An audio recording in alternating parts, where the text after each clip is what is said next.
Imran, welcome.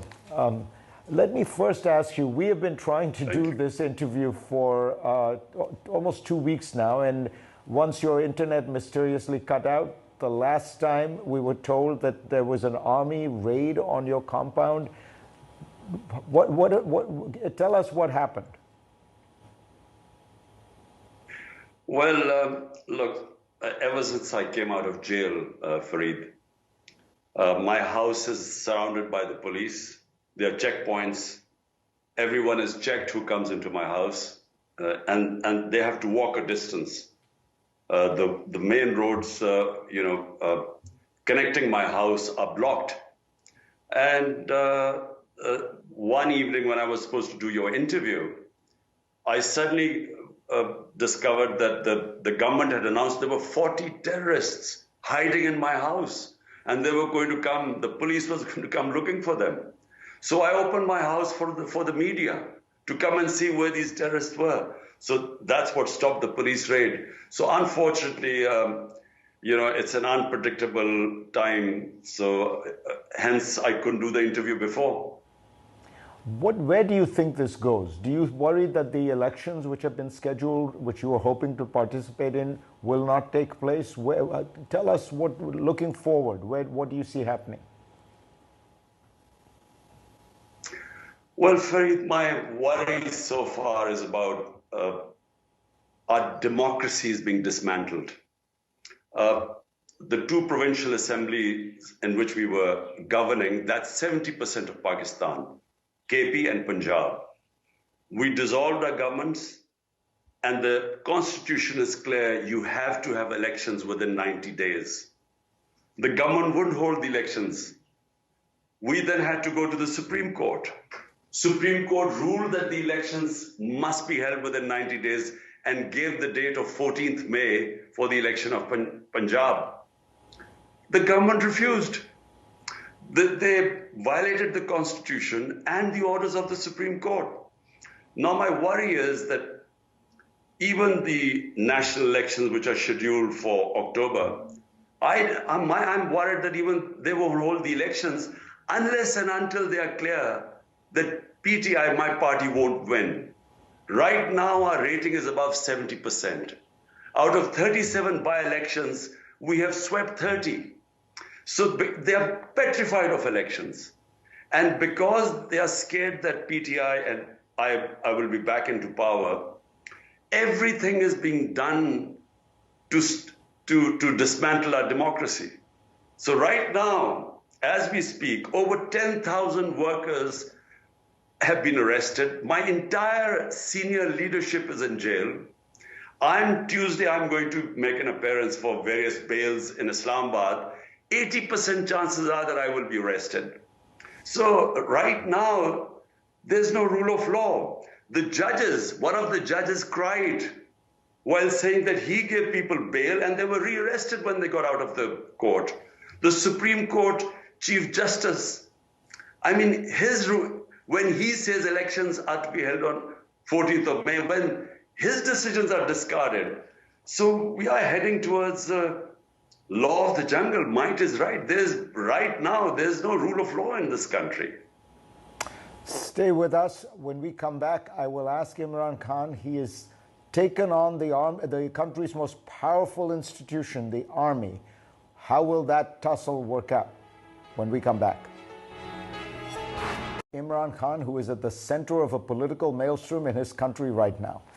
Imran, you know how the story goes, that the army was happy to work with you in your first incarnation. In fact, they supported you, but then they found you uncontrollable, and they essentially engineered your ouster, and now you have taken them on openly. Are you doing that, and can you win a struggle against what is often called Pakistan's most powerful institution? You know that the way the saying goes that most countries have armies. In Pakistan, it is the army that has a country. Look, Fareed, how can you win by taking on your own army? Even if you win, it's a Pyrrhic victory. The country loses. Pakistan needs a powerful army. All you have to do is look around the Muslim world and just look at the devastation that is going on there. So I am a firm believer that the country needs a strong defense and needs to be able to defend itself as it did in the war on terror. Because, we got ourselves into a mess and 80,000 Pakistanis died and the army gave great sacrifices. The problem right now is, first, let me just correct you. I never had a problem with the army. I worked and knowing that they were entrenched. The army has been it's a fact of 75 years, the army has had, 3 times they have ruled directly through martial laws. Last 60 years, half has been ruled by the army and the half by the 2 families, Bhuttos and Sharifs. So I was working with them. I was working with General Bajwa. What happened when he decided to switch horses and abandon me and topple my government? I still am not sure. I'm still not sure of his motives. One of them he had struck a deal with the current prime minister for his extension. But I never knew what happened.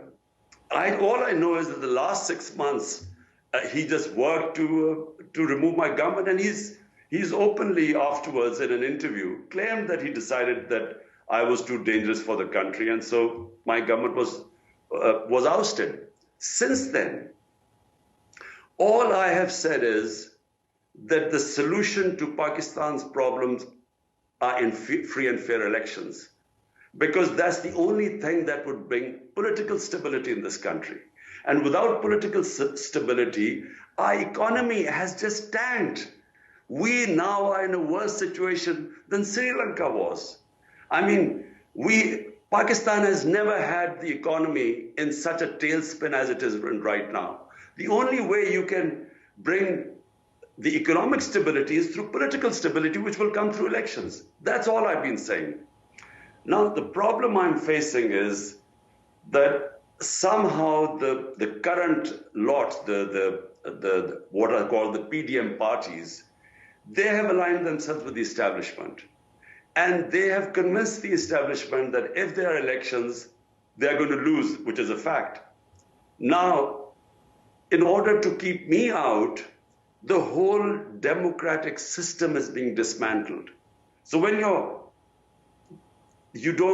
the government does not listen to the Supreme Court and doesn't follow the Constitution, when the way they have used a pretext of arson, they blamed us for the arson when I was grabbed from the High Court by the army, and the way I was grabbed, there was a reaction, but they've used that reaction, unfortunately, to dismantle the party.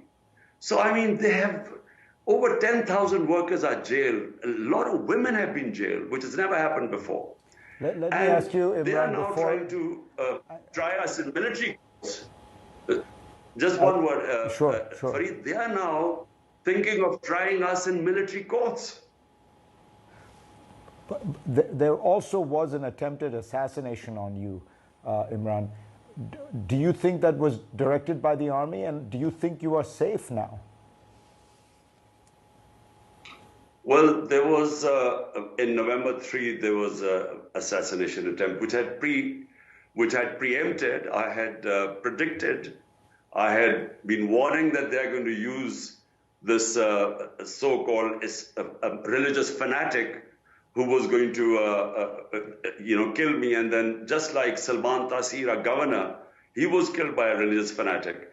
So they were going to use that to bump me off. And the reason was that they had lost all the by-elections and the party was getting more and more popular. So I knew that my life was in danger, and I had sort of spoken about it, publicly about it. Then, but subsequently, there was another attempt on my life. I was very lucky to get away. This was on the 18th of March in the judicial complex. There was a perfect trap to have me bumped off. There was one other way which I preempted and already announced, So, yes, my life is in danger, because they feel that even if they put me in prison, the popularity of my party is at such a level right now that despite that, they think that they won't be able to stop us winning. Imran Khan, thank you for